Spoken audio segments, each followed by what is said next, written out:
The fall of the Western Roman Empire is often symbolically dated to 476 AD, when Romulus Augustulus, the last emperor of the West, was stripped of his crown. But no civilization collapses in a single year. The decline of Rome was a slow, grinding process, centuries in the making. And to truly understand the final fall, we have to begin long before the year 476, back in the 3rd century, when Rome began to rot from within. This chapter of history is often remembered as the crisis of the 3rd century, a time when the empire nearly imploded under the weight of its own contradictions. By the middle of the 200s AD, Rome had reached a breaking point. For centuries, it had thrived as an unstoppable machine, absorbing provinces from Britain to Egypt, maintaining the Pax Romana, the Roman peace. But hidden behind the glitter of marble forums and triumphal arches were fractures spreading deep through the foundations. Between 235 and 284 AD, over 20 emperors rose and fell, most of them dying violently. The empire no longer felt like one coherent state, but a battleground of ambitious generals clawing for control. The pattern became grimly predictable. A powerful army commander, dissatisfied with the current emperor, declared himself ruler. His soldiers proclaimed him Augustus. Battles followed. Perhaps the usurper triumphed and seized the purple robes, or perhaps he was assassinated, paving the way for another pretender. The Roman throne, once a symbol of stability, became a prize auctioned off by legions. Political legitimacy withered under the sword. While power struggles ripped through the top, disasters piled upon disasters. Plagues swept through the empire, thinning out populations and crippling armies. The so-called Plague of Cyprian, beginning in the 250s, may have killed thousands each day in Rome alone. Combine this with repeated food shortages and famines, and the empire felt less like a fortress and more like a house on fire. Economics fared no better. Rome's coinage, once respected across the known world, sank into debasement. To pay endless soldiers and bureaucrats, emperors cut the precious metal in coins with cheaper alloys. Silver coins became so thin in purity that they were worth little more than scrap. Inflation skyrocketed. Markets fractured. An empire built on trade and tax revenue found itself drowning in worthless money. Citizens lost trust in the state's ability to stabilize anything, much less rule the world. Worse still, outside pressure began pushing Rome further to the brink. To the east, the resurgent Persian Sassanid Empire launched campaigns that hammered Roman provinces. To the north, waves of Gothic raiders crossed the Danube and ravaged cities. Germanic tribes tested Rome's defenses, slipping through ill-guarded borders to plunder towns, capture fortresses, and send shockwaves across provinces that had once felt secure under the eagles of Rome. The empire, with borders stretching thousands of miles, struggled to plug each hole as its enemies pressed harder. The provinces reacted as expected when confidence in Rome dimmed. Some began to drift away. In Gaul, a breakaway regime called the Gallic Empire appeared, claiming independence from Rome while the emperors squabbled in distant Italy. In the east, the city of Palmyra under Queen Zenobia broke free, establishing its own sphere of power in Syria and Egypt, territories Rome could no longer control effectively. The once unified Mediterranean was splintering into rival powers. And in daily life, the strain was palpable. Farming villages abandoned fields too dangerous to defend. Cities reinforced walls, fearful of raids. Trade caravans dwindled as bandits multiplied on unsafe roads.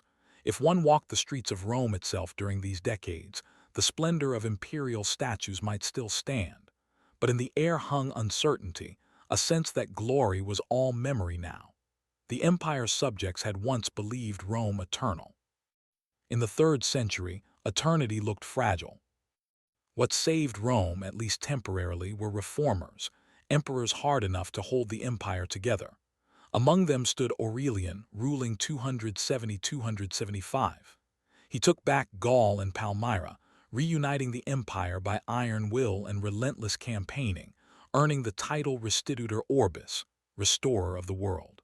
But even his successes could not erase the deeper issues.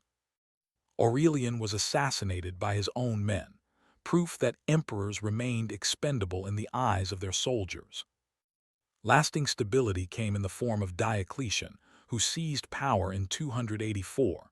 He recognized that ruling such an immense realm had become nearly impossible for a single man. His solution was radical: split the empire administratively in two. The East and West would still be Rome, but governed by separate emperors under his system called the Tetrarchy. This did not solve every problem, but it made survival possible. The East, wealthier and more urbanized, centered around Byzantium and Alexandria. The West, poorer and more rural, carried constant vulnerability, but for the moment it remained afloat. Still, Diocletian's reforms were not eternal cures. They were bandages. The empire's wounds, political instability, economic weakness, reliance on soldier kings, ran too deep. The very need to split Rome revealed how fragile its unity had become. The truth was undeniable. By the end of the 3rd century, the idea of one all-powerful, everlasting Roman Empire had already cracked.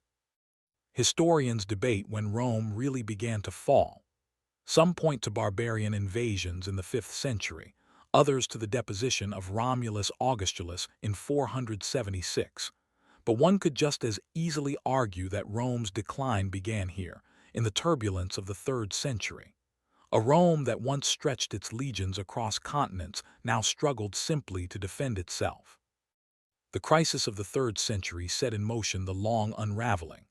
After this ordeal, Rome would never regain the invulnerable aura of the Pax Romana. It had survived the chaos through reform and ruthless rulers, but the empire that limped out was not the same vibrant titan that had once bestrode the world. Its fate was sealed not in one day, but in these decades of crisis, when the cracks became too wide to hide, and the Western Empire's eventual collapse became only a matter of time. By the dawn of the 4th century, Rome may have survived the 3rd century crisis, but it emerged deeply scarred.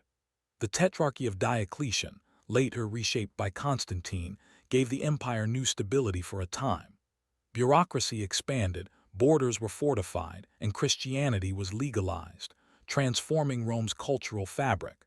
But outside those borders, forces were gathering, the restless waves of tribes and peoples who would eventually sweep across the empire. Rome's empire still spanned vast territory, but the horizon was dark with movement.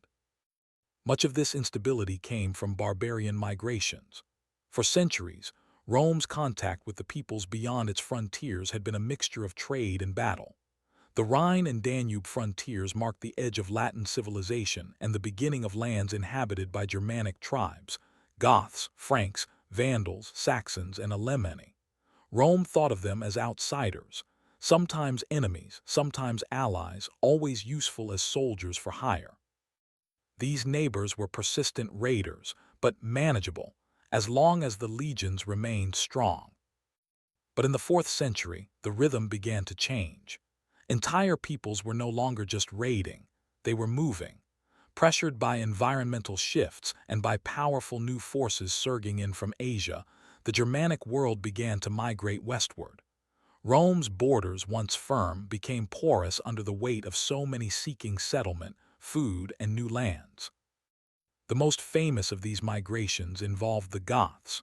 Originally settled near the Black Sea, they found themselves in direct collision with a terrifying new power: the Huns. Nomadic warriors from the steppes of Central Asia, the Huns were unlike anything the Goths or Romans had seen before, swift horse archers whose very arrival sent shockwaves across Europe. By the 370s, the Huns were surging into Gothic territories, burning villages and pressing entire Gothic nations south toward the Danube River, Rome's long eastern frontier. The Goths faced a terrible choice: stand and be annihilated by the Huns, or throw themselves on Rome's borders and beg for entry.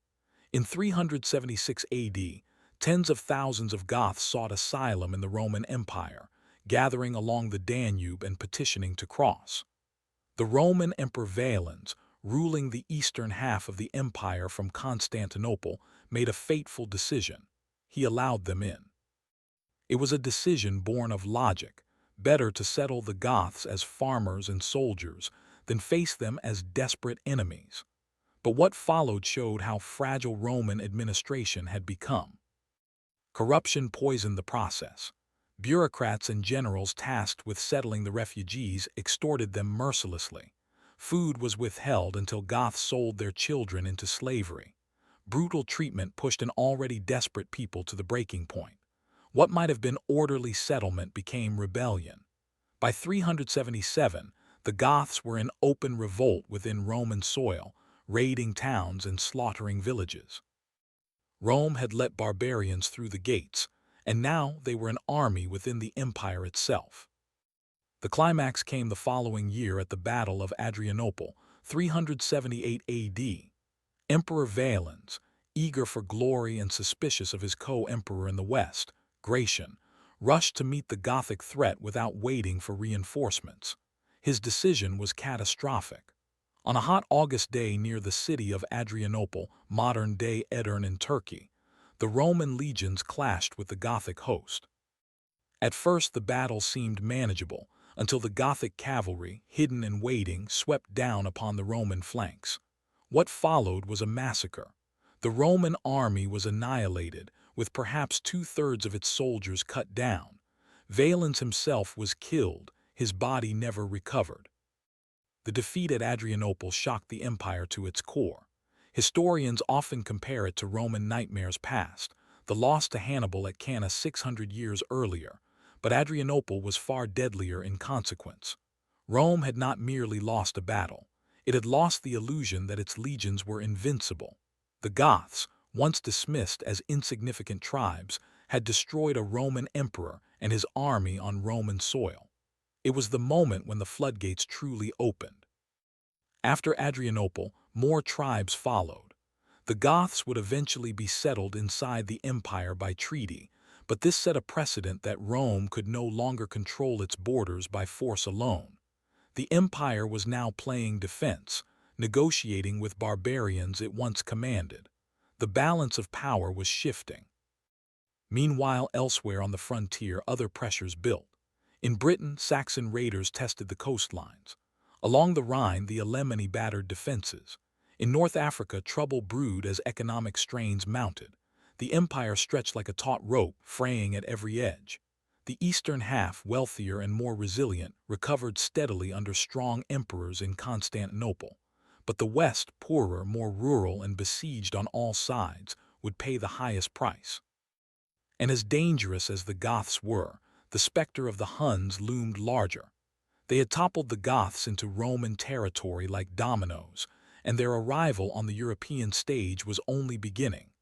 Rome had survived Persia, Carthage, and other great foes, but the combination of inner decay and outer pressure would soon prove overwhelming.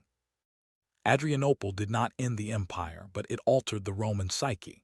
From this point on, the empire was forced to treat outsiders not as fringe raiders, but as genuine powers within its borders. Generals began recruiting barbarian troops en masse, handing responsibility for Rome's defense to the very groups who once threatened its existence. Roman identity blurred. Was a barbarian soldier in Roman service truly Roman? Could an empire built on citizenship and law survive, when its legions were filled by foreign warbands? The answer would reveal itself in the next century. Rome was no longer untouchable, and the towers of the eternal city trembled with the footsteps of foreign peoples marching ever closer. Adrianople, in many ways, was not the fall. It was the thunderclap that warned of the storm about to break. If the barbarian invasions battered Rome's walls, it was the empire's own decay from within that hollowed out its foundations. Long before Odoacer deposed the last Western emperor, the empire carried an illness eating away at its core. Political disunity, economic collapse, social stratification, and cultural transformation all weakened Rome's resilience. The empire that had once seemed eternal entered the 4th century carrying centuries of unresolved problems, and each reform to fix them only seemed to expose new cracks. The first and most visible rot was political. Rome no longer had emperors who ruled with Augustus' gravitas or Hadrian's confidence. Instead, emperors of the West became vulnerable figureheads, frequently manipulated, overthrown, or replaced by ambitious generals. After Diocletian's division of the empire into East and West, the western half, with its poorer provinces and smaller tax base, became the weaker of the two siblings. Provinces rich in grain, culture, and taxes, Egypt, Asia Minor, and Syria, belonged to Constantinople and the East. Italy and Gaul remained important, but the West lacked the same wealth and manpower to recover from crisis after crisis. Already, the scales had tilted. Economics struck deeper. Heavy taxation was crushing citizens and landowners alike. To support ever-growing armies, many of them filled with mercenaries drawn from the very tribes pressing Rome's borders, the empire needed money. Yet inflation had already eroded trust in the coinage. Imagine being a farmer in Gaul forced to pay taxes in coins whose value had halved in your own lifetime. Despair and resentment grew. Wealthy elites, desperate to avoid tax collectors, fled to their countryside villas, creating estates that were virtually self-sufficient.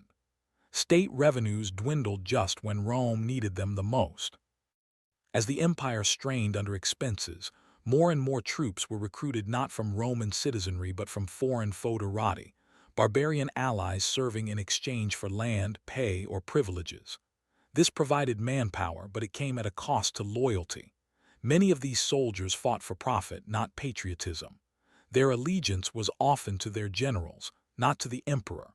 Over time, the Roman army itself became less Roman. Its officers bore Germanic names, its tactics depended on Gothic cavalry, and its soldiers no longer sang hymns to Jupiter or Mars but swore loyalty on Christian icons. Rome had outsourced its own defense, and with it, a piece of its soul. Socially, Roman society fractured further. The chasm between rich and poor widened to alarming depths. At the top, senators hoarded land and wealth, enjoying luxury imported through fragile trade routes. In their villas, mosaics gleamed, baths steamed, and banquets flowed with exotic wines and spices. At the bottom, peasants groaned under taxes they could not afford, increasingly bound to the soil.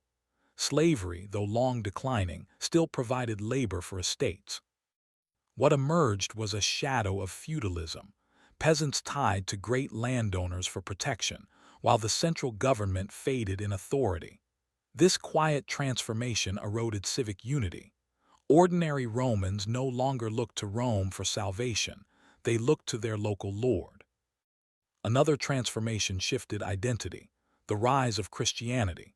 By the time of Emperor Constantine in the early 4th century, Christianity was legalized, and by the end of the century under Theodosius, it became the official religion of the empire. This reshaped Roman culture profoundly. Rome had once been defined by its martial values, its pantheon of gods blessing war and conquest. The Republic and early empire prided themselves on discipline, civic duty, and military resilience. Christianity emphasized humility, peace, and eternal salvation beyond this world. Its leaders diverted wealth into magnificent churches and charitable institutions, admirable in many ways, but a profound shift from investing in civic and military infrastructure. At the same time, violent disputes between Christian sects fractured communities. Pagan traditions were outlawed, old temples abandoned. Some saw Rome's spiritual transformation as noble progress, while others argued it stripped the empire of its backbone. The cultural effects rippled into governance. Bishops and popes grew in political power, often rivaling emperors in influence. Religion became not only personal but political. A dispute over doctrine could spark riots just as fierce as a barbarian raid. The unifying mythology of old Rome, its gods, its civic pride, its confidence in its eternity, was now replaced by competing visions of eternal truths. For many, Rome's identity itself seemed in flux. Was it still the Rome of Caesar and Augustus, or had it become something else entirely? Militarily, the empire's frontiers were stretched thin. Even after Adrianople, emperors found ways to recover, but each recovery stretched resources to breaking. Fortifications were built higher, but troops became fewer. The east, with Constantinople's massive wealth and thick walls, endured, but the west faced constant raids in Gaul, Britain, and along the Rhine. To plug holes, emperors shuffled legions like pieces on a board, often leaving one frontier exposed to defend another. Inevitably, invasions poured through the gaps. All of this created an empire less like a solid brick wall and more like a mosaic with pieces missing. The empire was not yet dead. It still fielded armies, minted coins, legislated laws, and dazzled with occasional grandeur. Rome itself remained a lively city, with markets and senators and the echo of chariots in the Circus Maximus. But it no longer felt eternal. Instead, it felt weary, stretched, and strangely hollow. The facade remained impressive, but the foundations were cracking with each year that passed. This is perhaps the darkest irony of Rome's decline, that it collapsed less from external blows than from internal weakness. The barbarians did not so much conquer Rome as step into the vacuum it created for itself. A society that had once defined itself by the resilience of its citizen soldiers now depended on foreign warlords. An economy that once dominated the Mediterranean now struggled to feed its own cities. A culture that once believed in its eternity now doubted its own destiny. And yet, despite these problems, Rome still appeared to stumble onward. Emperors still wore purple, senators still debated, armies still rallied under Roman standards, but the substance had changed. By the end of the 4th century, Rome was a shadow play, still impressive in silhouette but hollow in body. All that remained was to see how long it could stagger before it fell. For centuries, Romans boasted that their city was eternal. Armies had marched across continents, emperors had risen and fallen, but through it all, Rome itself remained untouched, its walls, its temples, its sprawling forum standing inviolable. Even when Hannibal thundered down from the Alps centuries earlier, torching the countryside, he never managed to enter Rome. Eternal Rome seemed less a boast than a fact of nature, and yet in the 5th century the unthinkable happened. Twice the eternal city was sacked, and the world knew that Rome's fall had truly begun. The prelude to the first sack began long earlier. As Section 2 described, the Visigoths had already forced their way into the empire by the late 4th century. After Adrianople, Rome had settled the Goths within its borders as foederati, federated allies sworn to military service. But the relationship was uneasy. The Visigoths, under their ambitious leader Alaric, sought not just land but recognition and equal status within Rome's world. For years, they were shunted aside, underpaid, and disrespected by Roman elites who saw them as useful barbarians, not partners. By the early 5th century, patience was gone. Alaric led his forces toward Italy itself. The empire, now divided between East and West, struggled to respond. The Eastern court at Constantinople had the wealth and manpower, but the Western court at Ravenna ruled the territories that Alaric threatened. And Ravenna was no Rome. Perched on marshland protected by swamps, it was defensible but distant, a safe administrative seat but hardly a heart of empire. Rome, still symbolic, was poorly defended and politically neglected. In 410 AD, Alaric besieged the Eternal City. Inside Rome, panic spread. Famine gripped the city as supplies ran thin. Negotiations began. The Senate, now reduced in power but still influential in the city, scraped together a ransom, gold, silver, silks, and spices to buy off Alaric. For a moment, Rome's humiliation ended there. But the peace was short-lived. Betrayals, failed promises, and political maneuvering pushed Alaric to fury. On the night of August 24, 410 AD, the unimaginable happened. The gates of Rome were opened from within, and the Visigoths poured inside. For 3 dreadful days, they plundered the city that had once ruled them. Temples were looted, houses burned, treasures carried off. Noble families who had for generations considered themselves the very embodiment of Roman dignity were dragged into the streets by men once seen as barbarians. St. Jerome, writing of the disaster, lamented, The city which had taken the whole world was itself taken. And yet the sack of 410 was not total destruction. Unlike later pillages, Alaric's Goths spared many lives and burned only portions of the city. As Christians, they respected churches, including the great basilicas of St. Peter and St. Paul, offering sanctuary to the terrified. Still, the psychological shock was incalculable. To the Roman mind, the world had been overturned. If Rome itself could fall, then truly no corner of the empire was safe. The illusion of eternal strength had crumbled. Even though the empire staggered on, something had died in 410, Rome's aura of invulnerability. But the humiliation was not over. After Alaric's death, the Goths moved on, settling eventually in Gaul and Spain, establishing the Visigothic kingdom that would endure for centuries. Rome, though shaken, continued to function. Emperors still sat in Ravenna, still pretending to rule. The Senate still met, and the Colosseum still echoed with occasional games. For many, the sack of 410 was a memory to repress, not the end, but a warning. That warning went unheeded. Barely 45 years later, the city would suffer another, even more infamous ordeal. In 455, the Vandals, another Germanic tribe, once feared as marauders in Gaul and Spain, sailed across the Mediterranean from their new kingdom in North Africa. Under King Genseric, they had carved out power in Carthage, controlling the grain supply and the seas that once fed Rome. Political chaos inside the empire gave them their opportunity. In 455, after the assassination of Emperor Valentinian III, factional rivals scrambled for power. The chaos weakened Rome's ability to defend itself. Genseric, invited by one faction, marched on Italy. The Vandals arrived at Rome's gates, and this time there was barely a defense. For 14 days, the Vandals stripped the city bare. Unlike Alaric's sack, which lasted 3 days, Genseric's conquest was thorough. Treasures from the temples, the gold of the Senate, the spoils of centuries of conquest, all were carted off to Carthage. Nobles were enslaved or held for ransom. Priceless works of art, trophies of empire that had symbolized Rome's mastery of the world, vanished on Vandal ships. The word vandalism survives today because of this moment, though ironically, the Vandals are said to have committed less wanton destruction than history paints, focused more on treasure than random ruin. Still, the wound was deep.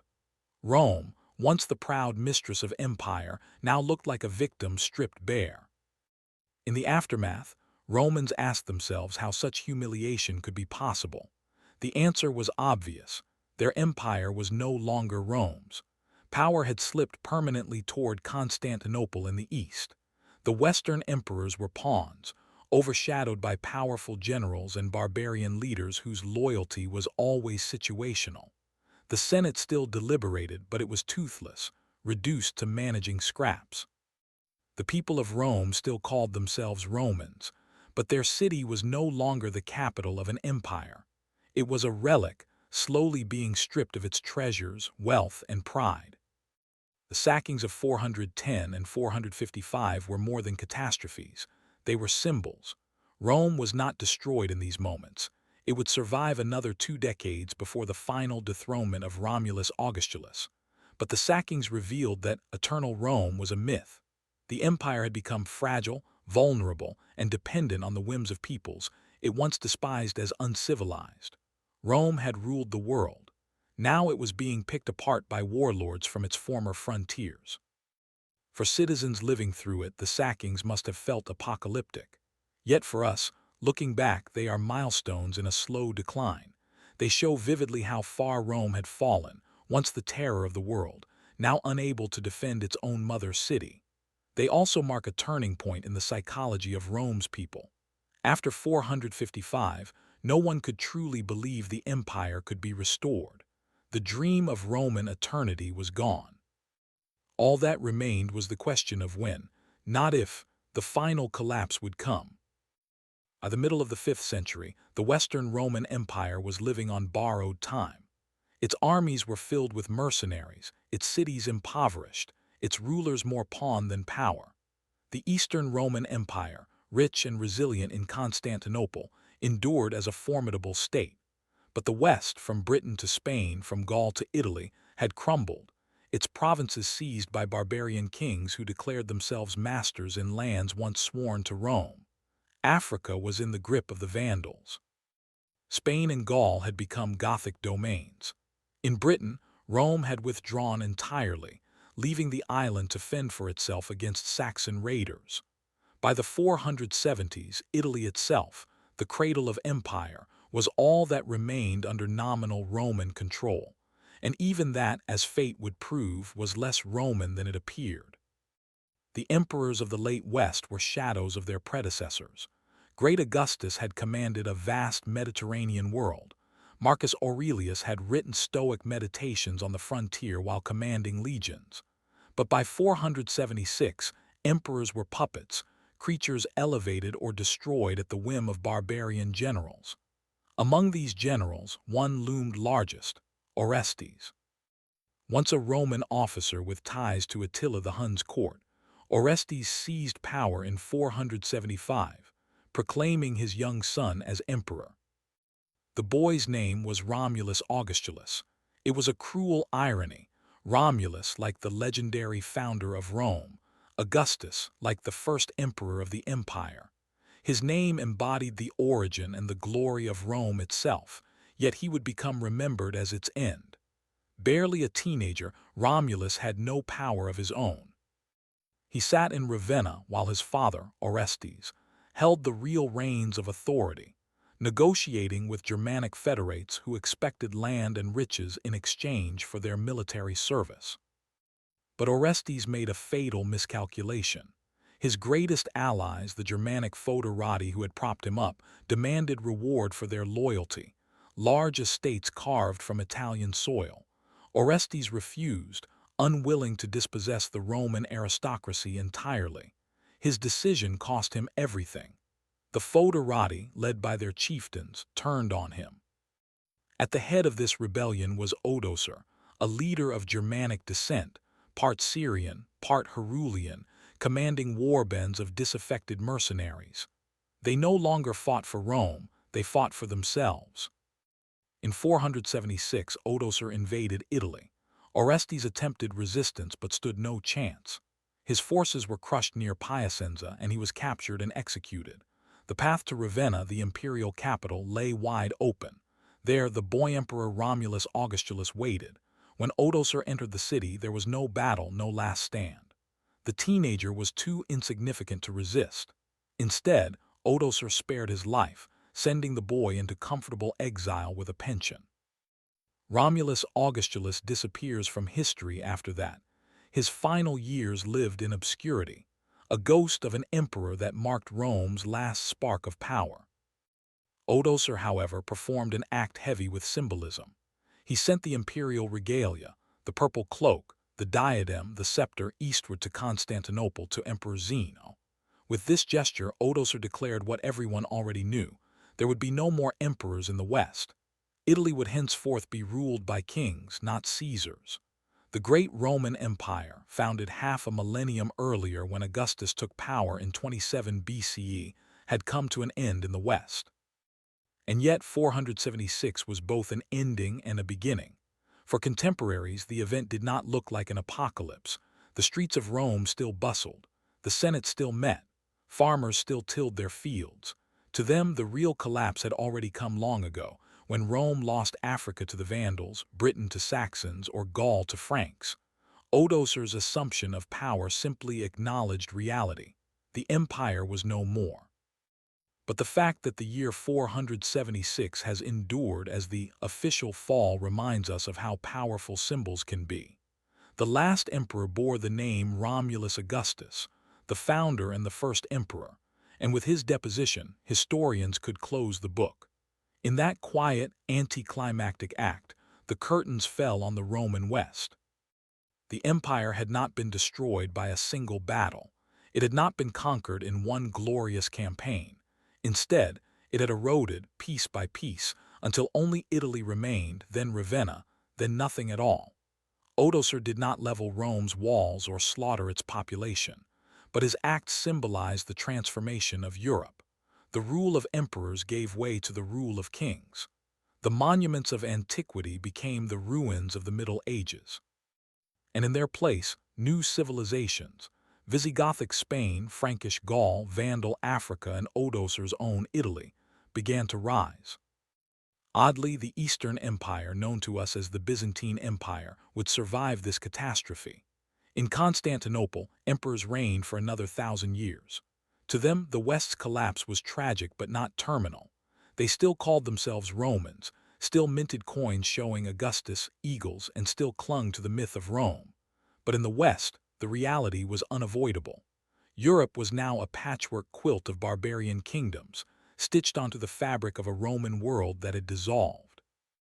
476 AD, then, is best understood not as an apocalypse but as a threshold.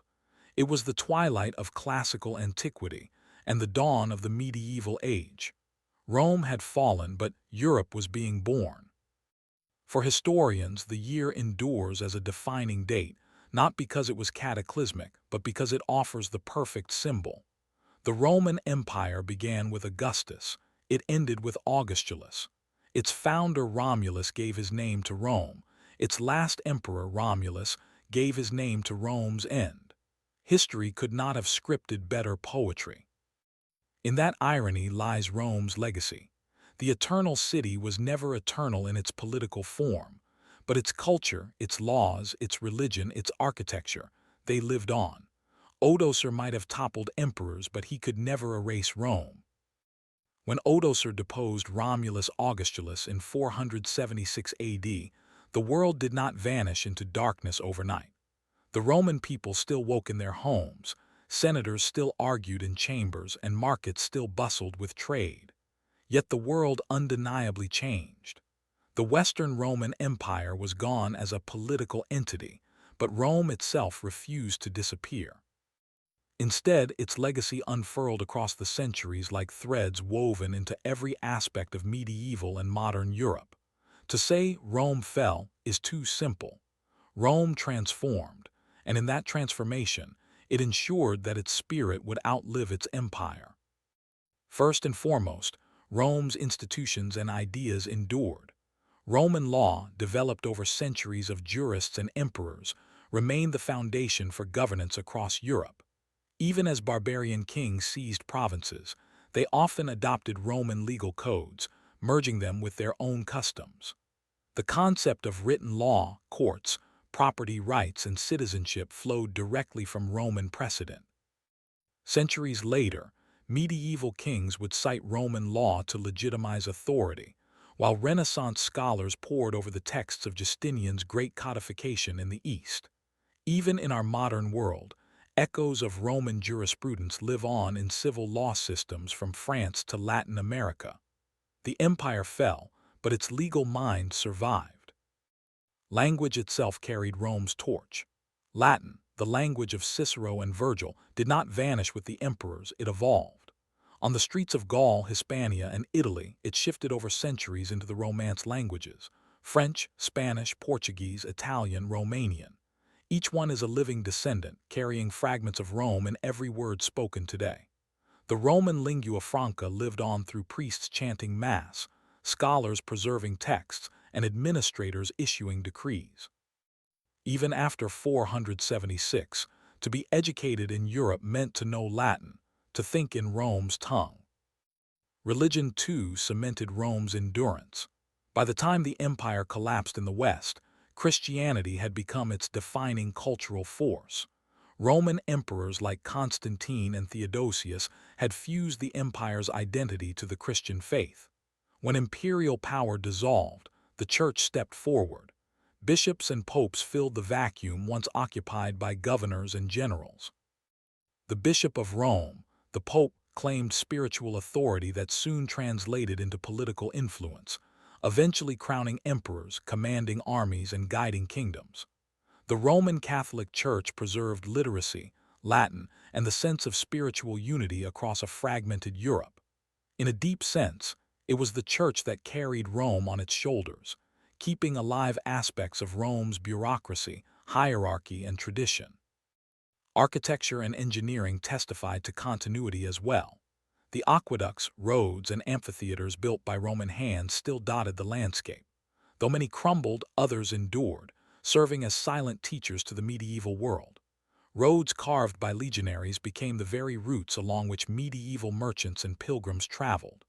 Roman cities formed the backbone of later medieval settlements, their ruins re-inhabited, their stones repurposed, their ideas recycled. The dream of large domes and arches did not vanish. It was merely sleeping, awaiting revival in the Renaissance, when Florence and Rome once again turned to their ancient ancestors for inspiration.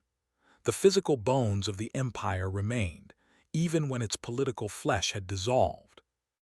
In the political imagination of Europe, Rome never truly died. Barbarian rulers who toppled Roman provinces often dreamed of Roman legitimacy. The Frankish king Clovis converted to Christianity and wrapped himself in Roman garments of authority. A few centuries on, Charlemagne was crowned emperor of the Romans in 800 AD, reviving the idea of a Western Roman Empire in the form of the Holy Roman Empire. Though Voltaire would later joke it was neither holy, nor Roman, nor an empire, the fact remained Europe could not shake Rome's shadow. Every ruler, from medieval kings to Renaissance princes, longed to be seen as heirs to the imperial majesty of Caesar and Augustus. Empire, once defined by Rome, remained the gold standard of legitimacy. And then there was the East. In Constantinople, the Eastern Roman Empire flourished long after the West collapsed. Today we call it the Byzantine Empire, but its people called themselves Romans. Their emperors were Basilius Tun Ramian, emperors of the Romans. For 1,000 more years they defended and nurtured Roman traditions, adapting them to an Eastern Christian context. Under Justinian in the 6th century, Roman ambition resurged. His armies reconquered North Africa, Italy, and parts of Spain. His jurists compiled the Corpus Juris Civilis, a monumental codification of Roman law that influenced Europe forever. Constantinople's Hagia Sophia soared as a spiritual and architectural successor to the basilicas of the West. The Eastern Empire ensured Rome's name lived long beyond 476, surviving until 1453, nearly a millennium after the so-called fall. So did Rome fall, or did it simply evolve? Perhaps the better metaphor is that of a river. The stream that began in the hills of Latium with a band of shepherds by the Tiber grew into a river that carried legions, triumphs, and Caesars across the world. In 476, the river split into tributaries. Kingdoms of Franks, Goths, and Vandals, the Byzantine East, the Catholic Church, the Romance languages, and eventually the nations of Europe as we know them today. What ended was political control, the unity of emperor and empire. What remained was cultural continuity, the genius of Roman organization flowing into all its heirs. For the men and women alive in 476, there was no single day when the sky darkened and the world ended. But for historians, the date shines as a beacon, a convenient marker of transformation. Romulus Augustulus, the child emperor, symbolically closed an age. Odoacer opened another. From Rome's ashes came medieval Europe, a world slower, smaller, but built on the skeleton of the empire that came before. And in time, from that medieval seedbed, the Renaissance would look back, resurrecting the art, philosophy, and learning of Rome. In truth, Rome never left us. Rome remains in our laws, in our languages, in our churches and cities.